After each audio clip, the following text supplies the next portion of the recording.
Pangs is one of Joss Whedon's favorite episodes of the show, which says quite a bit. It exemplifies all of Season 4's strengths and weaknesses, while coming up with its own unique problems, all wrapped up in a classic holiday bundle. I would consider it one of the bottom 5 episodes, largely due to the way it treats its issues. Despite this, there is the potential of an idea here, it's just executed very, very poorly. The premise is that Xander is working on a construction queue, part of his rotating set of jobs, and accidentally falls into an abandoned mission from the 19th century, unleashing the spirit of a Native American ghost whose tribe was abused there. The spirit curses him with a number of diseases including syphilis, and goes on a small rampage, killing the creator of a local museum and a priest knowledgeable about the local area, before turning his attention onto Buffy. The aim of the episode is to call attention to the hypocrisy of Thanksgiving, being built on the blood of Native Americans, but in the attempt it falls into many tired and problematic tropes. The first is there are no living Native Americans in the episode, only spirits, implying the tribe was destroyed in its ancient history.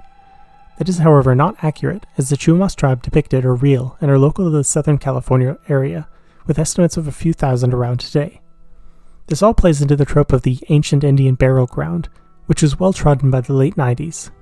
The second biggest problem is the genericness of the Native American spirit.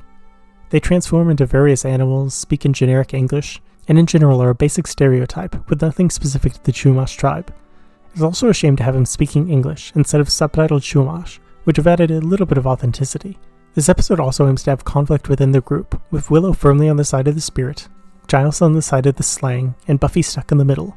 This grey morality just doesn't work, however, as the spirit isn't going around killing people who have wronged him or his tribe, but people with no connection to the events of the past.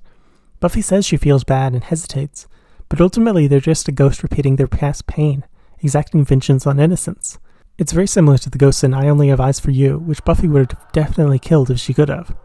Willow is particularly obnoxious here, in that while she accurately recollects the facts around Thanksgiving and the atrocities perpetuated by settlers against the native tribes, it doesn't have bearing to the current situation. If the curator of the museum was abusing sacred ground or digging up graves, things would be different, but she even says on the phone they'll have to halt construction. The central moral conflict just doesn't work.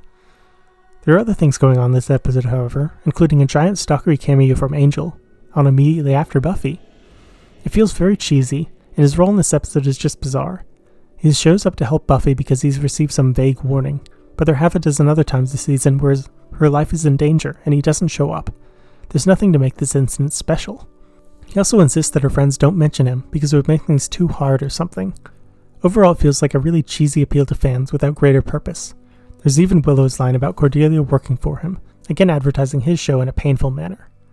The best bits are Spike still on the run from the initiative, retreating first to Harmony and then when she rightfully drives them off, to the Scooby Gang.